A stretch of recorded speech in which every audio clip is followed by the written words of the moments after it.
narindurutse mu murenge wa Kinigi akagari ka Kagugu ubwo nari numvishe ngo bakinga umupaka gwa Gatuna abana banje niyo babaga nari naje nabasizeyo kandi imfubyi ntibagira se bari kunyakura buri munsi ngo ngende mbarebe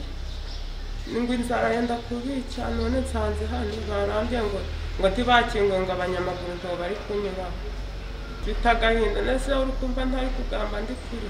abana banje bamaze amezi 3 batagira umuntu urabayamba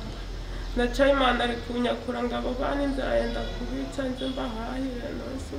ndahungabanye cyane kubera abana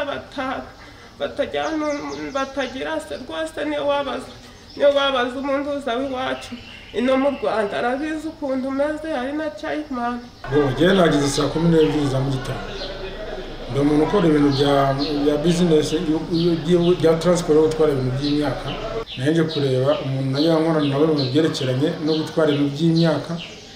ansaba mbega teye uko bimeze niba dushaka gutangira akazi nta kibazo ngeze ku mupaka barambwira bati ntabwo uri bwambuka icyifuzo nuko badufungurira tugakora akazi bisanzwe nyine nkuko twari dusanzwe dukora twebwe dutuye i Kigali dufite imiryango hano ku mupaka i Gatuna wambutse ujya Uganda twumvise itangazo rivuga ko umupaka wa Gatuna n'u Rwanda bifunguwe dushimishwa nuko tugiye kureba inshuti zacu cyangwa imiryango yacu iri hariya i Uganda turaza tugeze hano Gatuna tugiye kwambuka baravuga ntabwo bikunze biratubabaza cyane ariko turabyihanganira hari inje nurutse i Kigali kino mu ntara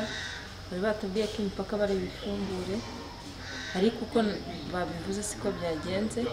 nyine bamumvaga ko bari bufungure tukambuka twese ariko nyine hambutse imodoka z'imizigo abamaguru ni barabafungurira kubona amatike ni hatari ariko nta kundi twabigenza nabo iyo batubwize ukuri ntabwo twari kuzi